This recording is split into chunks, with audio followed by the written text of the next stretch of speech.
every single vintage, Mother Nature gives us a part, but the part is already written. So it's our job to play it, but our own interpretation of it. I really need to live thanks to a passion, and winemaking opens your mind to so many aspects of wine. And sometimes wine is reduced to what you have in a glass.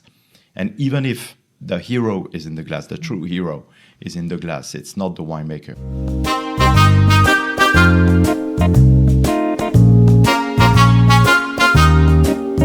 Hi, everybody. I'm Jane Anson. Welcome to the Wine Podcast for Wine Voices.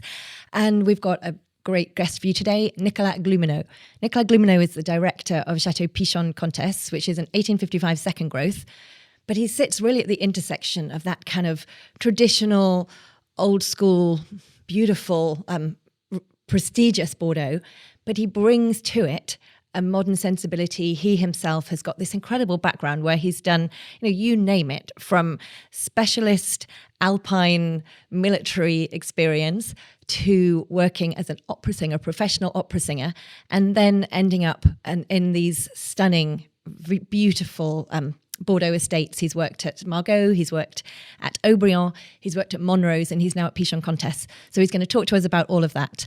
And he's really open, he's really fun. I hope you enjoy it. So please come along and join us. And don't forget that we have a really great bank now, archives of beautiful, interesting interviews with people across the wine world. Please do share this episode if you enjoy it and let us know what you think. Nicolas Glumieau, I'm so happy you're here. I've got to say, since I began doing this podcast, I've most wanted to interview you because really such a wonderful career that you've had, such an interesting career. So first of all, thank you for being with us. Pleasure. Thank you. And I'm going to tell everybody, I've just come back from a weekend in India, so that is why when you see my hands, I have this very beautiful henna pattern on my hands. How long will it stay? 2 weeks, apparently. 2 weeks? Yeah. Okay. So very, very proud of it. It's beautiful. Anyway, as I mentioned, and as I said in the intro, you have this wonderful career, and you're one of the most, in my mind, interesting and well-rounded people that we have working at the top of a Bordeaux chateau. So I'm going to start off with a very simple question. One of your past careers was as an opera singer. I know people know about this. I'm going to ask you just one question. When you were a professional opera singer, what did a day look like compared to what your day looks like today as a director of 3 chateaus? Well, actually, I was, let's say, half professional, as I had to get a job in parallel, in the other hand, to survive. But it means that when you're a musician, professional musicians, you need to train every day, of course, and the very basic training your stamina, your breathing, and of course your vocal cords. So working a lot and singing a lot, kind of personal rehearsal in your own living room, Well, yeah, it's a lot of work always, and always looking forward something new, because it's not only singing, it's trying to inhabit a new character. So trying to understand and to figure how you're gonna play the part. So it's like acting in many ways. It's singing, acting. That's also why I'm used to say that every single vintage, Mother Nature gives us a part, but the part is already written. So it's our job to play it, but our own interpretation of it. How many Mozart's Requiem versions have been released? Thousands of them. They are mostly all different. So what makes Harnoncourt's, Carl Böhm, or Karajan's version way different? Because it's all about their feelings. And wine is a feeling. So that's why taking a new part, a singing part, a vocal part, very personal, means that you need to think of it. Sing it, and sing it again to get the right connection to your soul, to your view on the music, and so on. So it's a technical job and interpretation, and that's the relationship with wine. The one other of your past careers, which I find completely fascinating, is you were in something called les chasseurs alpins. Is that right? Is that spelled? Can you tell us a little bit about what that is and what kind of skills you had to learn there that maybe people couldn't even imagine? I wanted to do my military service, so we are back to the former century. When everybody had to do it. Yeah, exactly. And I really wanted to do it. I didn't feel compelled to do it. It was, to me, normal and quite a pleasure to do it. And I wanted to do it in very punchy conditions. Yeah. You know, I'm a mountain guy. Where did you grow up? I grew up mostly in South Brittany and Bordeaux. So not many mountains. Not so many mountains. But I've always loved the mountains, summer and winter. And so to me, it was a good way to do a lot of sport and, acting a bit and being very, active and so on. So I left to the French Alps, to the mountain troops. And after a few months, I was asked if I wanted to engage myself as a professional. And those are the chasseurs alpins. Exactly. So like the Alpin being the Alps. Alps, yeah. In France, you have some mountain troops in the Alps only.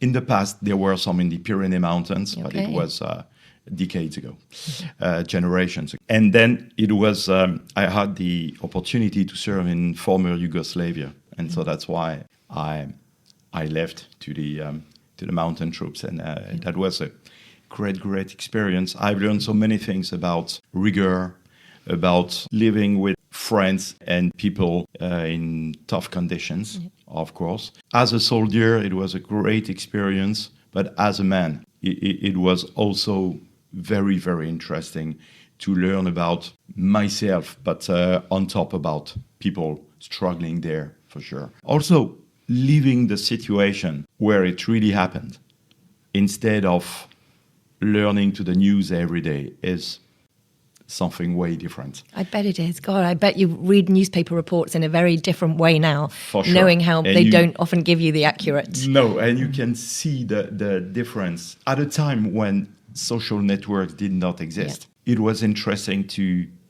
figure how different can be the real life to what the official version could be. Something that it's difficult to explain in a few words.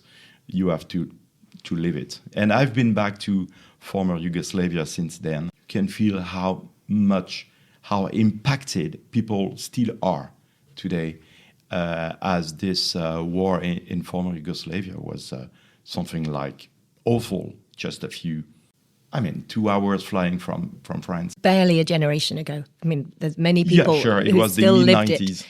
Yep. So, but that was my life before wine. It's so interesting. And so you had so many options of what you could have done with your life. You're very, very talented. And also, as I said before, such a wide-ranging amount of interests. So what was it that drew you to wine? Okay, so in the same time as I learned opera singing at Bordeaux National Conservatory, I was a student in genetics. After getting my degree, I studied genetics, and I started a PhD, master and PhD in genetics applied to enology. So my first step to wine and fine wines were in Bordeaux University in the mid-90s. And there you worked with Professor Denis de Bourdieu. Yeah, exactly. He gave me this incredible opportunity to work. I think one of his great skills was spotting people, because he spotted Axel Marshall. He spotted you. Like, I really think that he had a talent for seeing people who had real possibility. That was also, again, it's genetics is a lot about experimenting. What I could experiment was also the fact that I was probably not done for research. Staying in a lab with my best friend at that time was a huge microscope. So it's something to experiment before dedicating your life to research and so on. But that was kind of the opposite of being out in the mountains skiing and being very active. And at that time, my life was about many things, like friends, sport, music, and studies. I couldn't give up any of those options and activities. So that's probably why I could feel that if I was not ready to give up a few things, I was probably not done for a career in research and true science, hard science. But that was my first step to wine and fine wine. And your first job in a chateau was at Haut-Brion. That's right. You were hired into Haut-Brion in 1995. Oh, no, later, in 2005. Oh, 2005. Yeah, sorry, 2005. Actually, back from the French Alps to Bordeaux, I got married. My wife and I, and thanks to her, I had the opportunity to get back to school in Montpellier, to begin an engineer in agronomics and winemaking. And my first long training period was at Haut-Brion in 2005. That was, I would say, definitive and so open-minded experience, making wine there, meeting great people. There is something special at Haut-Brion. Yeah. The terroir, but the state of mind, the soul of the place. So that was my first step to winemaking. And by that point, you had decided wine would be your career. Yeah, sure. Yep. Sure. I really need to live thanks to a passion. And winemaking opens your mind to so many aspects of wine. And sometimes wine is reduced to what you have in a glass. And even if the hero is in the glass, the true hero is in the glass, it's not the winemaker. Before getting some wine into your glass, there are so many things, many details to manage, many things to think about, so many people to work with before managing them, working with. That's so important. So it's not only promotion, making wine. First, you have to dedicate your mind to every single detail. I imagine one of your skills that you will have learnt from your time in the army is about building teams and having effective teamwork. What is advice that you would give to somebody who is working in a team and wants to maximize that experience? In French, we're used to say that le rôle l'emporte sur le grade. The position you have, your role is more important than the stars on your shoulders. I understand. That's what I've learned from some of the people I worked with. Who were not officers, but they were the best at leading a group in the mountains. Recognizing the skills that people have.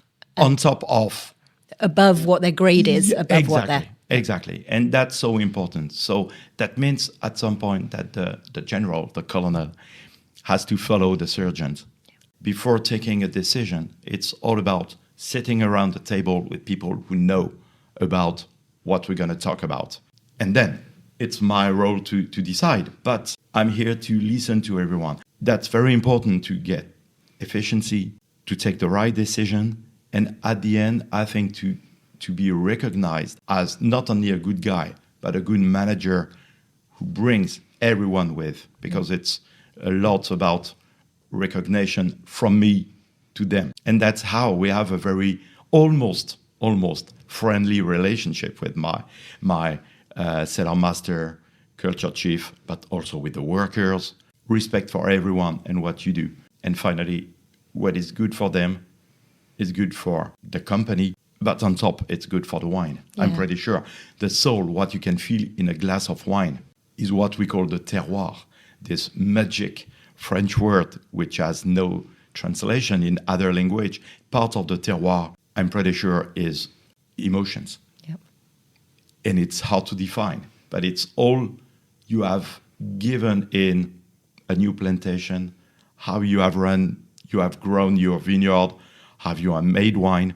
It's not exactly 1 + 1 is 2 and it's fixed and it's very straightforward. No, it's a combination of all those internal relationships. I guess it's same for management, even if at the end someone has to take a decision. But you do it through respecting the knowledge of your team. Of course. You've worked in 4 particularly impressive and interesting Bordeaux estates. So you started at Aubryon in 2005.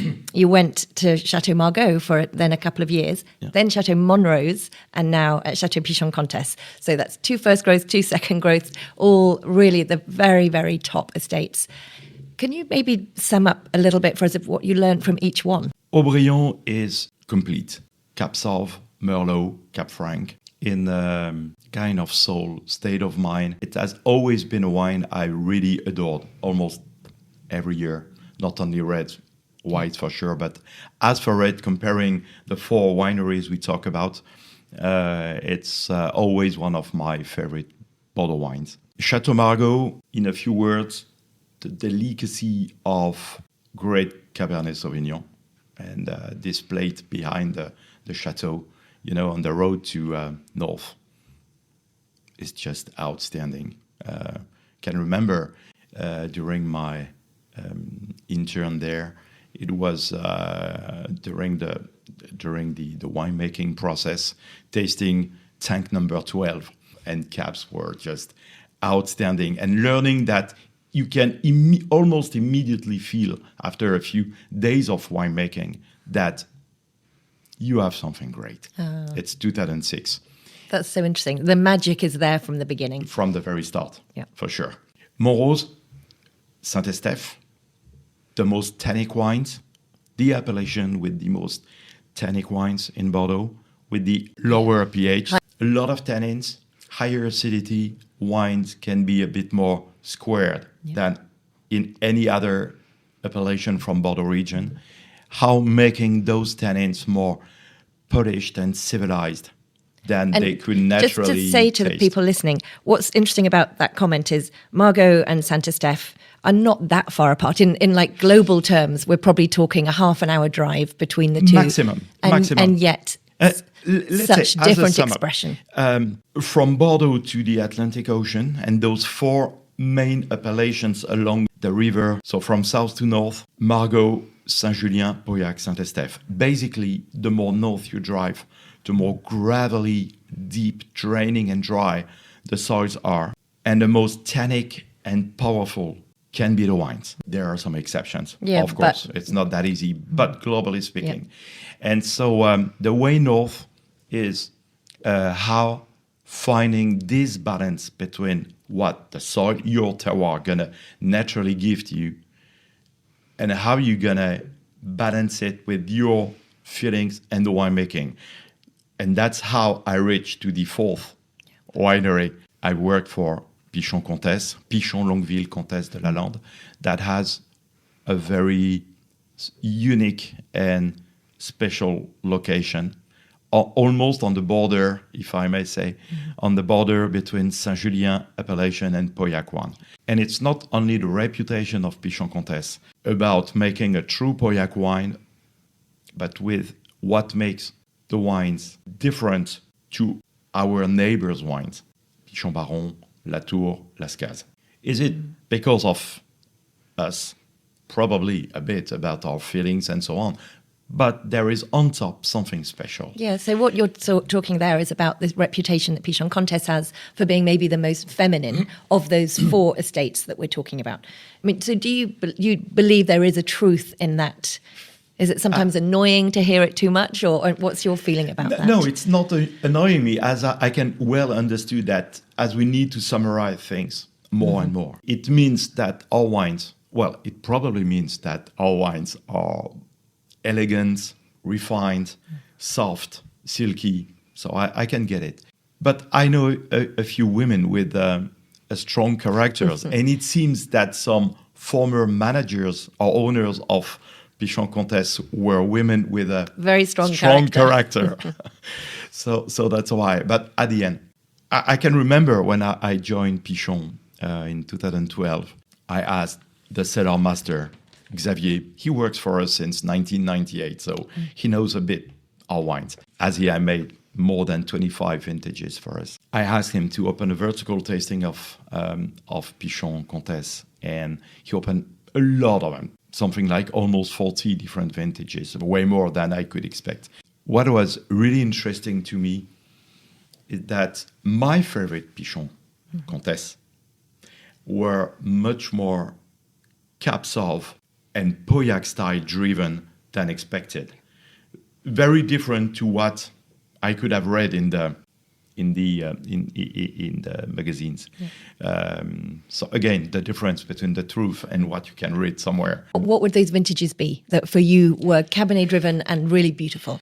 Okay, just a short series, but 70, 78, 82, 85. I love 85.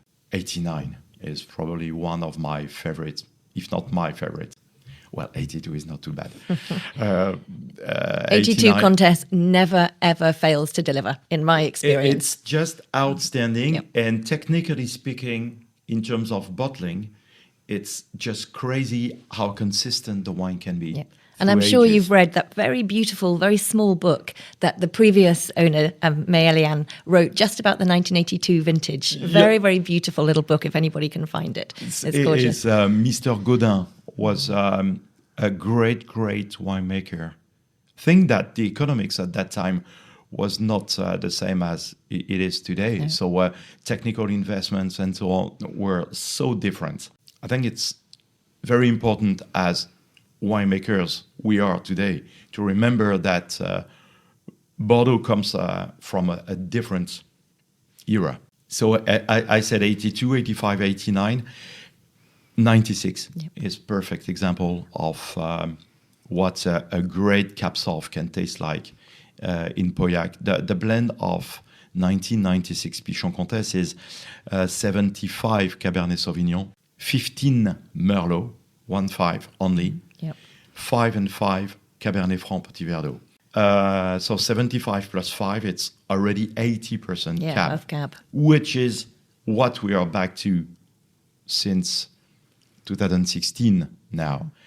And what is the main challenge to deal with today is to get back to agronomics, back to basics, running a huge replanting program since, let's say, for 15 years. Because you arrived in 2012. 12, yeah, correct. And we own more than 100 hectares of vineyard. We put out 5 hectares of vine every year. We let the soils having a rest 2, 3, 4 years, depending on each plot. And then we replant it, choosing the right rootstocks, grapes, clones, depending on each kind of soil and undersoil you have for each single part of each single plot. So it's a huge work, but we do prepare the future. One generation needs to do it. And once you replant a plot, obviously it's for the next 50, 60 years maybe. So I hope the next generation will say that we have done a good job. Yeah. It's en primeur season right now, and this episode is brought to you by Ideal Wine, specialists in fine wine and auctions. They're based in France with over 25 years experience shipping the finest Bordeaux all around the world, including the US, the UK, and all over Europe, as well as Hong Kong, Singapore, Korea, and more. And international clients can enjoy 6 months of complimentary storage in France for all en primeur purchases over €3,000, so you can ship when it suits best. Ideal Wine have kindly given a special discount that is only available for Jane Anson podcast listeners. You can enjoy €50 off your first en primeur purchase just by using the code Jane Anson. And do sign up for the website to receive alerts when the wine you want is released and enjoy personalized advice from their very experienced team. There's more information and some terms and conditions in the show notes below. So let's get on with the podcast. Absolutely. Thank you, Ideal Wine. Today, when you're replanting, you have different things to take into consideration. So how much are you thinking about what the climate will be like in another 30, 40 years? Which is hard for us to know, of course. Yeah, for sure. Is it... Okay, no doubt, we crossed the climate change. If someone doubts about it, just come 1 week working with us and you will figure it. Is it a cycle? I don't know. Yeah. I'm not saying it's not serious. I'm just saying that we don't know if it's going to last. Yep. And if it does, how long. We feel lucky enough today, if I may say lucky, that we put out way more Merlot than Cab Sauv and replant way more Cab Sauv than Merlot. It seems that those last year, we can feel that the Cabernet Sauvignon is very well adapted to climate change, and it's in line with the evolution of the proportions of grapes in our vineyard. Yep. So we are lucky for that. Yep.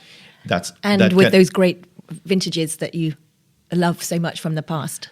Exactly. So everything is aligned.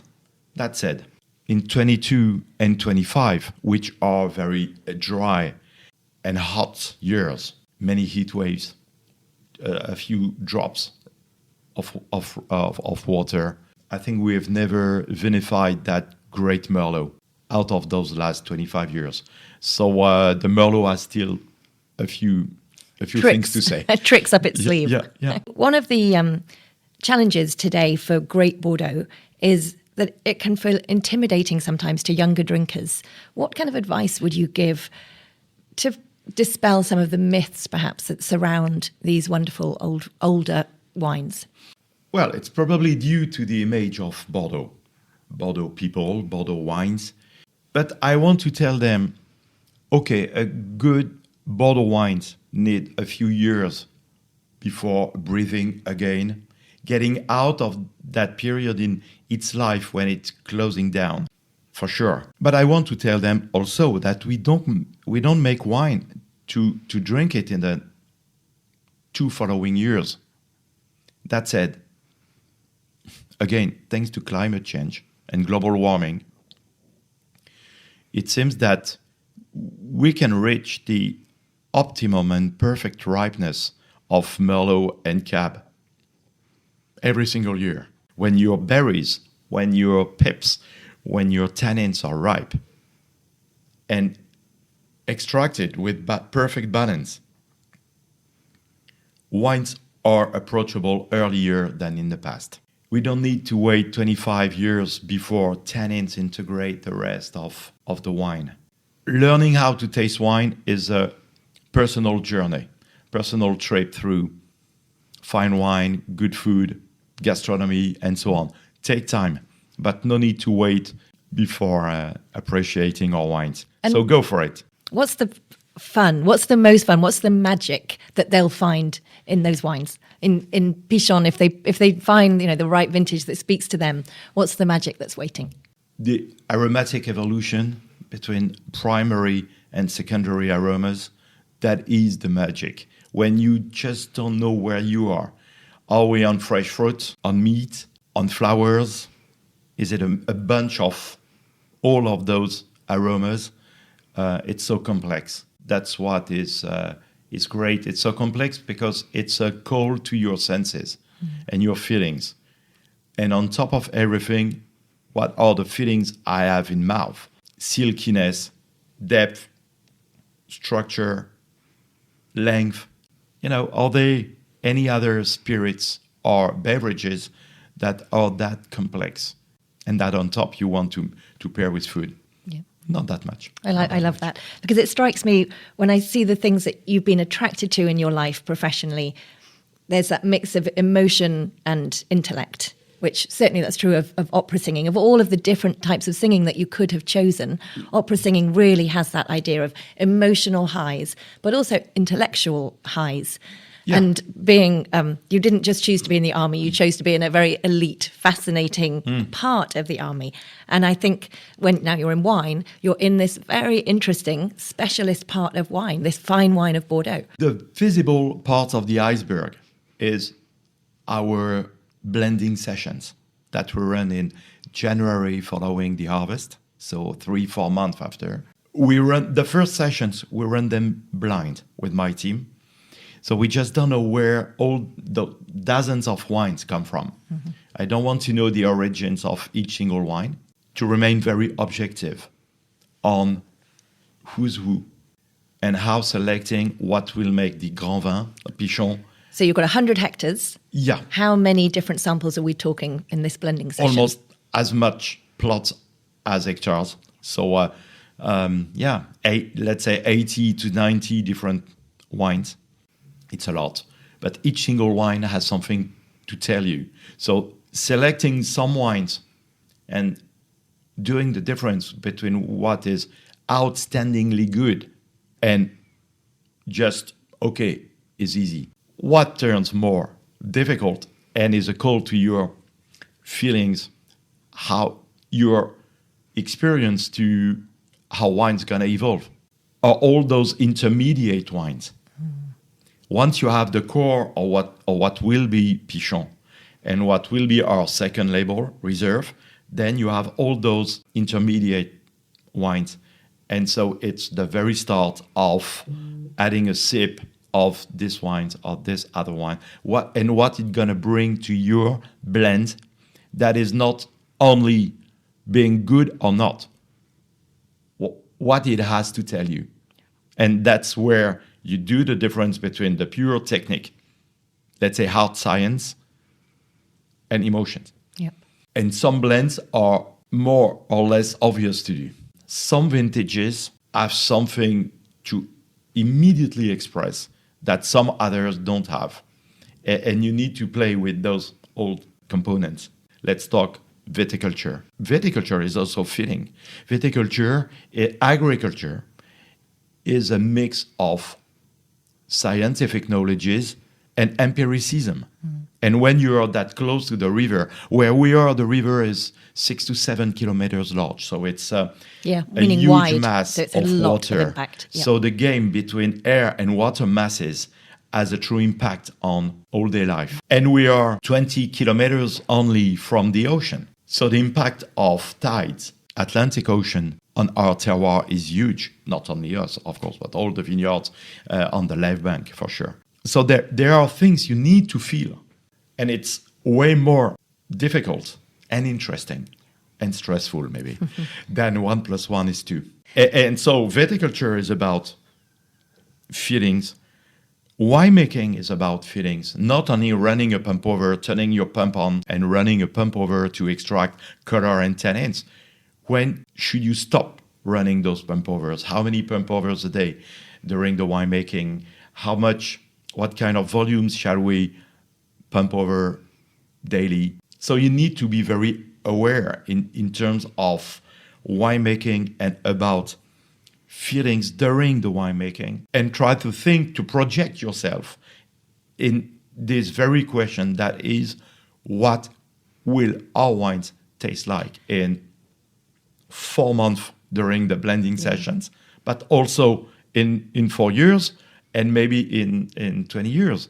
And so getting this experience of tasting those very old vintages is a lot about getting inspired by the past to write the new chapter. Learning from the past and what our predecessors have done to write a new chapter. And that's also why when you run a vertical tasting of Pichon Comtesse, year after year, you can taste this filiation through ages. That is so important. If someone's tasting blind, say they have 5 different Pauillac wines, how would they know the Pichon Comtesse if they're tasting blind? First, aromatically, there are flowers. The first of them is iris. I love this flower because iris, like pink rose, is not only the flower, but it's also a bit about the stem. That is not green in a very harsh and unripe approach, but fresh like vibrant. And iris has something very sexy, as it can be very deep color like peony, but peony sometimes can be too much. Iris has something refreshing and aerial. That is Pichon Comtesse. I love that. But it's also located in Pauillac. So you have those very Pauillac aromas that can be more mineral, like crushed stones, also cedar, cigar box. It's a mix of many things. And some vintages have something I really adore that is not about red fruits or black fruits, but it's probably more blue fruits. And when you have some blue fruits like blueberries, you don't know if it's red or black. And when you don't know where you are, that probably means that we have reached the perfect ripeness and the perfect aromatic complexity. Don't know if that makes sense. It makes perfect sense. Blueberries is something I'm very sensitive with. That smells so good, and that means a lot about ripeness, winemaking, extraction. Well, it turns a bit technical, but again, a mix of techniques and feelings. At what point during the winemaking process can you get that sweet spot when you know it's going to be? Okay, the first very days of the winemaking, you have something different. I mean, Émile Pénaud wrote, "Juice never tastes like wine." Mm-hmm. And the opposite is true too. So the process of alcoholic fermentation and winemaking is a lot about running these transitions, thanks to yeast, from aromas, precursors, to definitive aromas. So the aromatic revelation of the wine comes through the winemaking and the alcoholic fermentation. But day after day, because we taste every single tank every day, half days, you can smell and taste the aromatic evolution of all those different wines. The very important decisions are made at this moment. Shall we stop the pump overs, run them again? What we do avoid or try to is over-extracting anything, over-releasing something. What we have learned through ages is less is more. Extracting more, too much, is never a good answer. Less is more. But for that, you need to come at Pichon one of these days during the winemaking and taste with us every day to say, okay, now it's the perfect timing. So aromatically, Pichon Comtesse is all about those descriptors I've given. And then in mouth, it's all about the structure. A straightforward tannic structure due to caps off.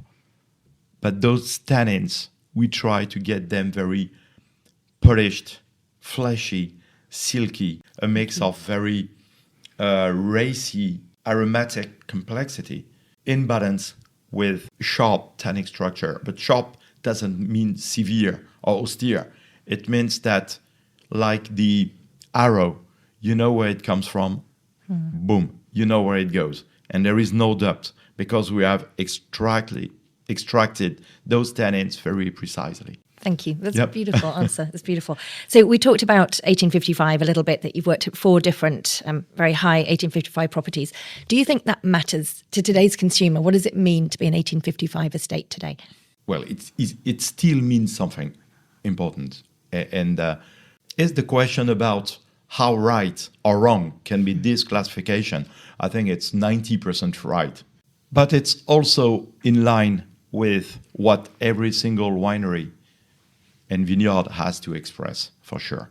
And now, because we live with social networks, it's a combination of what this classification means to wine amateurs and what I have to say to younger generation.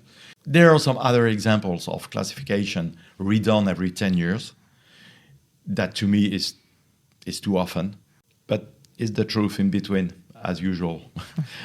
I don't know, but it's globally well made, I think. Yeah, and it gives an authenticity to an understanding that the people in that property care about quality and have cared about quality for generations. For sure. That's our duty, to make this classification very relevant and give a lot of sense to it. Yeah. That's also a way to communicate. It's how you label your wine.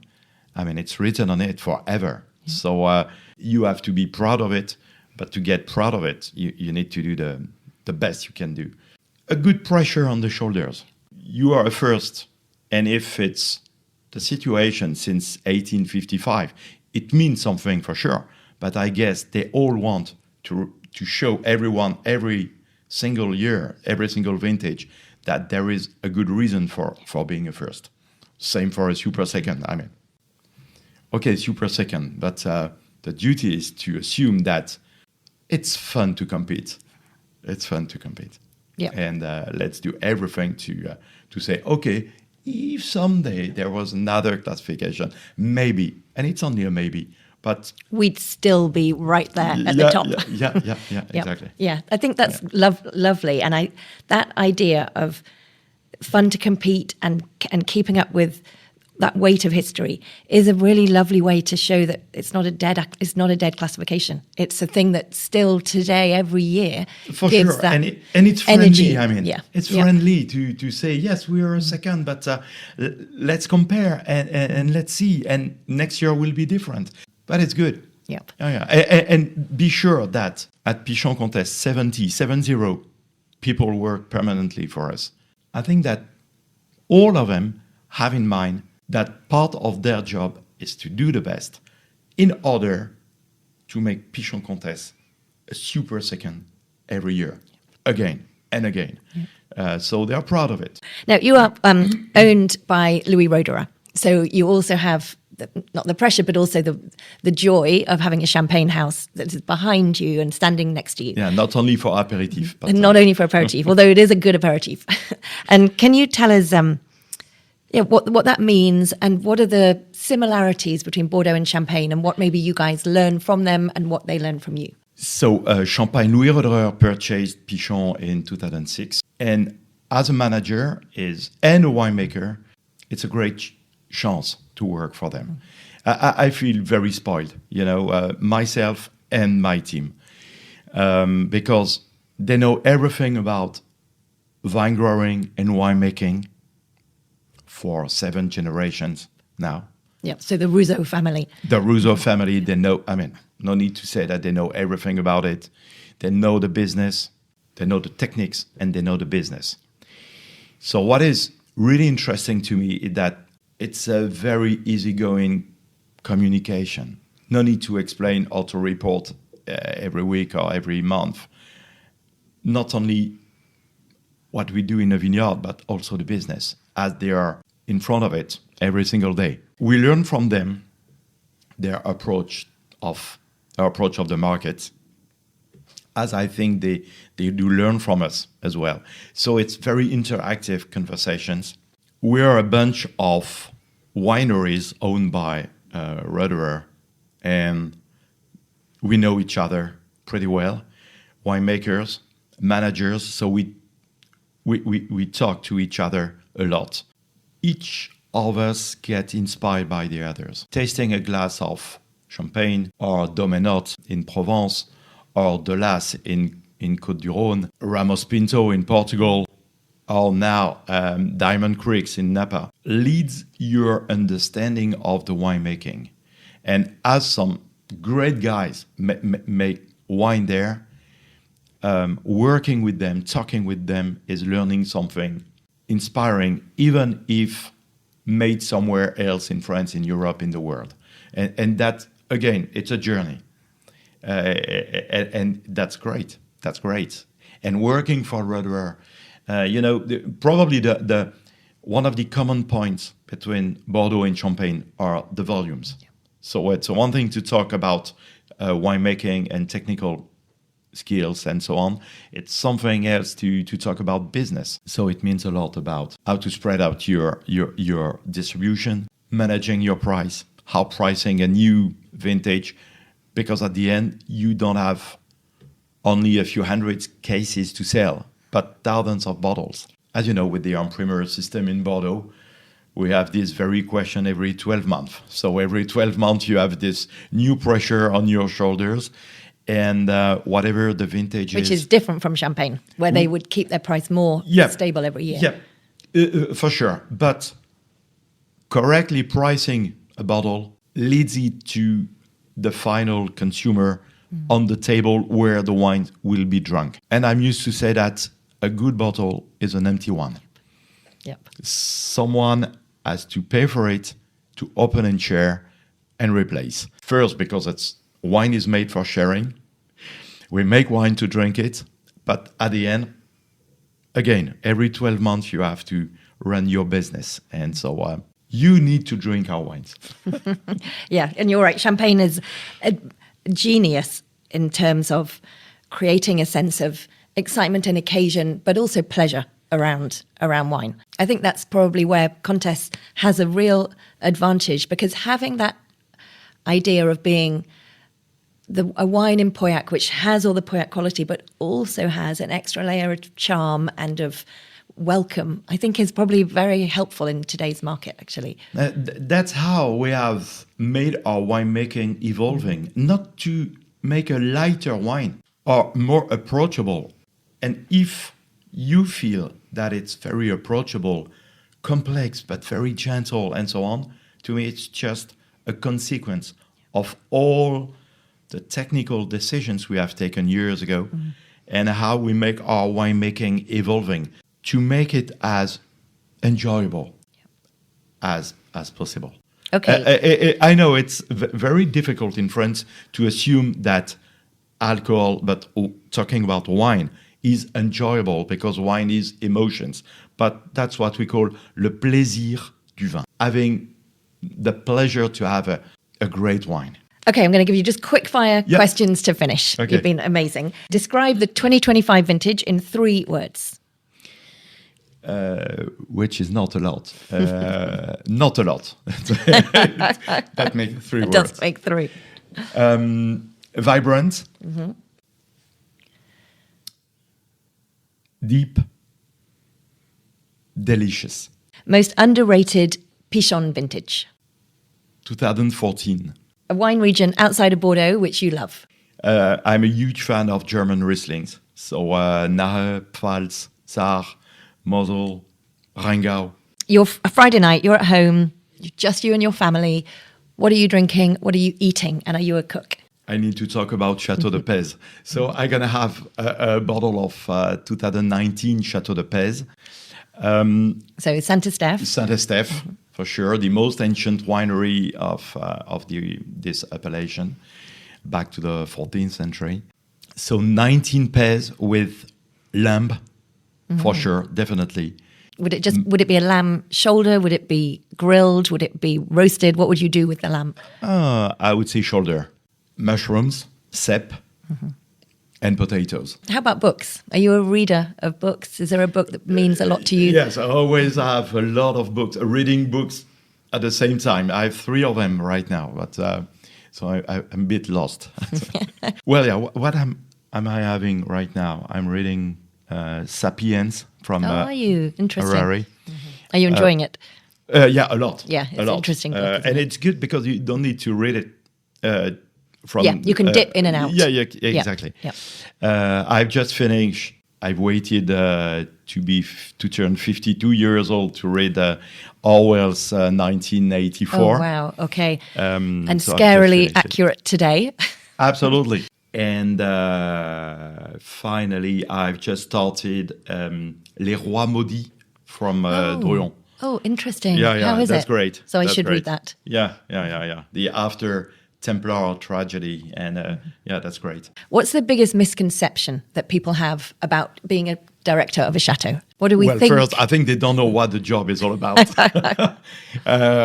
Maybe it's very related to their image of Bordeaux. I guess it also depends on each director. But I feel lucky enough to have a look on all the aspects of what a company can be, from running people, managing people, finance, human resources, agriculture, but also marketing and communication, commercial side as well. So it's working with all those people, as I said, 70 permanent workers for us. I have very full days. I mean, talking about viticulture, winemaking, promoting wine, traveling a lot, sometimes too much, spending 2 months to 2.5 months of my life a year in a plane, promoting our wines all over the world, which is also the pleasure to meet different people, different cultures, and the markets. So that's very interesting. No, I mean, maybe some people think about a Bordeaux winery director that it's all about finance, and it's wrong. Absolutely wrong. So I feel some time in the fields, in my office, with you here, in a plane, talking about all those aspects of the business and of winery life. And if you had chosen one of the other paths that you could have gone down in your life, what do you think you might have done if you hadn't chosen wine? Where could you imagine yourself today? I would live somewhere in the mountains. Yeah, definitely. Okay. Nicolas, thank you. That was a wonderful Pleasure. conversation. You were so open and you gave us so much wonderful insight. Pleasure. So Thank you, Jane. Thank you. That was great. Wow. Well, thank you, Nicolas. That was a brilliant episode. So interesting. So much insight into not just Pichon Comtesse, but into his own life and philosophy. Please do share this with any friends who you think will enjoy. And remember that the Wine Podcast is brought to you from an association with Wine Searcher. Wine Searcher is something that I use a lot. Anyone in wine knows how important and useful it is. And if you're getting going on your wine journey, or if you are, looking always to be buying new wines, Wine Searcher allows a lot of power for us as consumers to see the right pricing in the right market at different bottle sizes. And we have a special offer for all of the listeners and viewers of this podcast to get 10% off Wine Searcher Pro. All you need to do is to use the code JaneWS at checkout. We'll put all the details in the show notes below, and you get 10% off for your first year of Wine Pro subscription. So please enjoy that as well, and we look forward to seeing you next time.